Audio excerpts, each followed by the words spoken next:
Welcome to Mindful Explorations.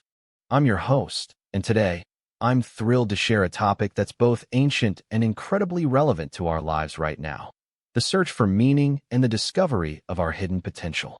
Now, I know that some of you may or may not consider yourselves religious, and that's perfectly fine.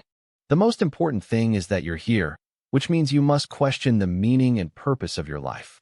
As long as you're open to exploring some of the most profound questions about life, purpose, and the very nature of our existence, this topic will be right up your alley.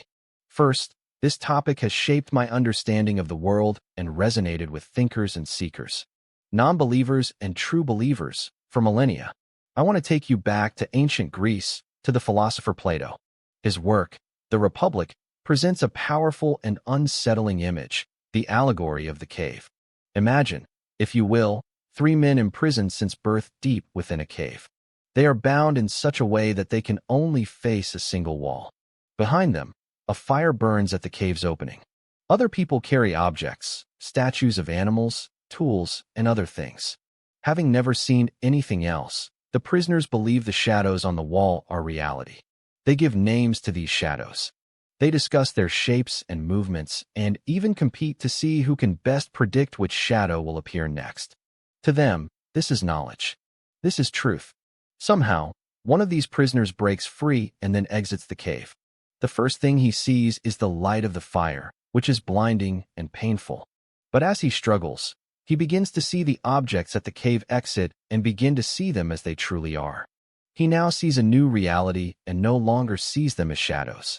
Eventually, he exits the cave, and as he steps out into the sunlight, the pain becomes even more significant.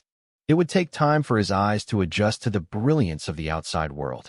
He would gradually begin to see the proper forms of things, not just shadows but solid, vibrant realities. He would understand that the sun, the source of light and life, makes everything else visible and knowable.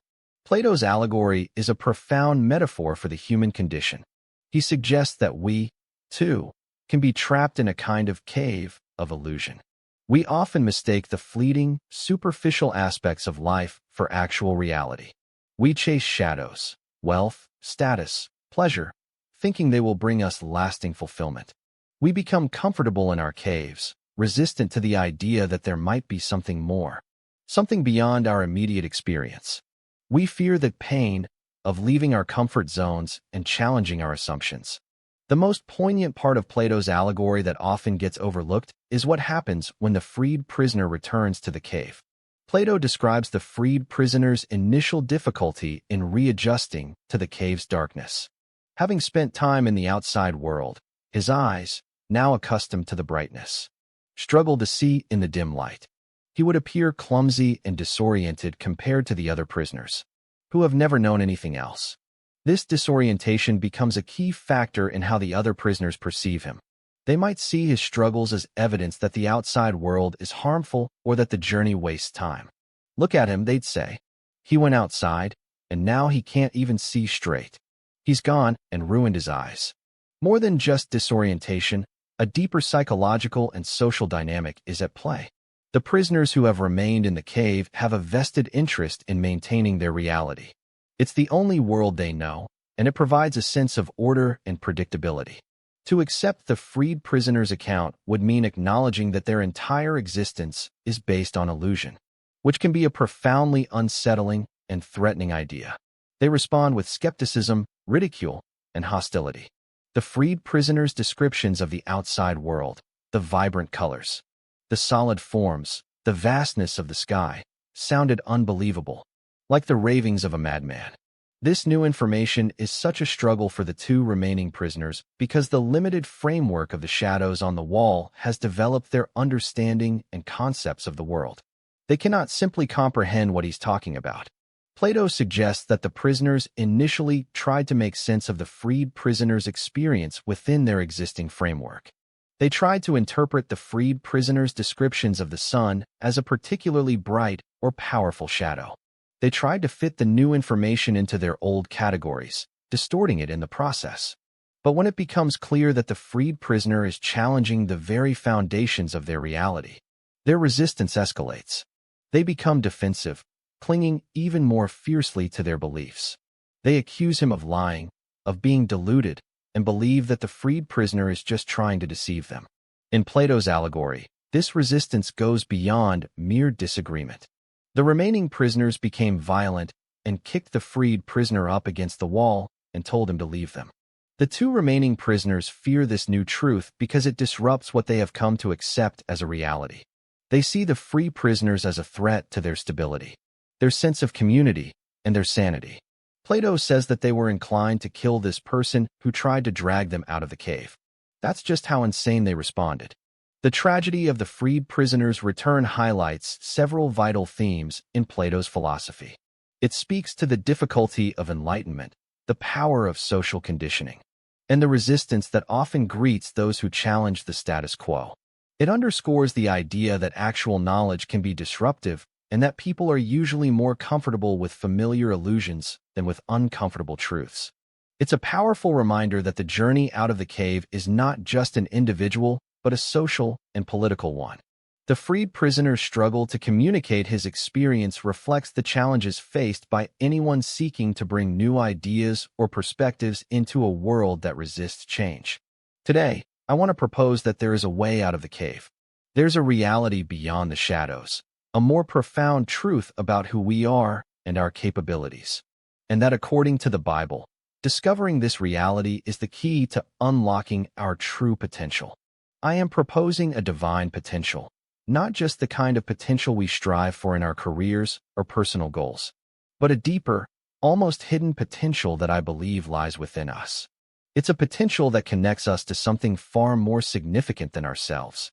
According to the Bible, it's a potential that is the key to unlocking a truly fulfilling and meaningful existence. The Bible spoke of humanity's unique place in the cosmos even before Plato. The book of Genesis, for example, says, "Then God said, 'Let us make humankind in our image, in our likeness.'" So, God created humankind in his image. There's a powerful idea here, whether you interpret this literally or metaphorically. The idea is that humanity is not just another random occurrence, but that we possess a special connection to a higher reality. That image and likeness suggest a capacity for reason, creativity, love, and spirituality, qualities that set us apart. It's like an echo of that original blueprint, a hint that there is a more significant potential within us. God tells us in Psalm 8 that humanity will once again become crowned with glory and honor and given dominion.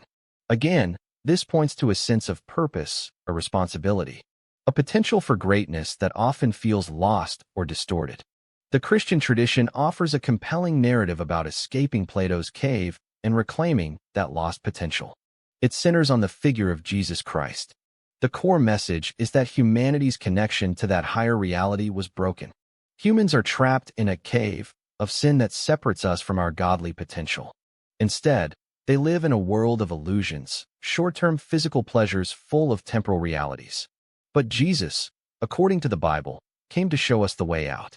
Hebrews 2 verse 9 says that Jesus, though divine, became human, a little lower than the angels, in order to experience our suffering and break the power of death. His resurrection and ascension are portrayed as the ultimate escape from the cave, the journey into the whole light of reality. And the promise is that we can begin that journey through a relationship with Christ. We can find this promise in 1 John 3 verses 1 to 2, which speaks of being children of God and having the hope of becoming like him. Romans 8 verse 17 discusses being heirs of God and co-heirs with Christ. Ephesians 2 verse 6 says God raised us with Christ and seated us with him in the heavenly realms in Christ Jesus. This isn't about escaping the physical world, but about seeing it with new eyes, about living with a renewed purpose and a transformed identity. It's about realizing we're capable of much more than the shadows we've been conditioned to believe in.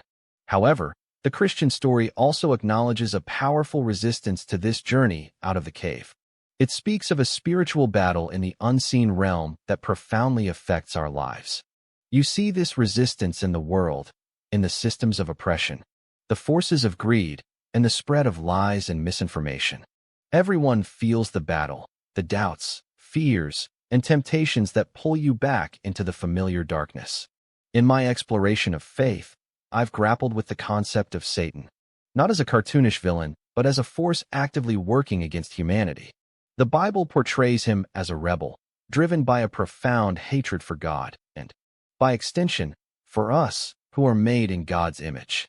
It's a chilling thought that Satan's every action is aimed at disrupting God's plan for my life, trying to prevent a connection to the divine. This isn't just about abstract evil, but the struggle to maintain faith in the face of doubt and temptation.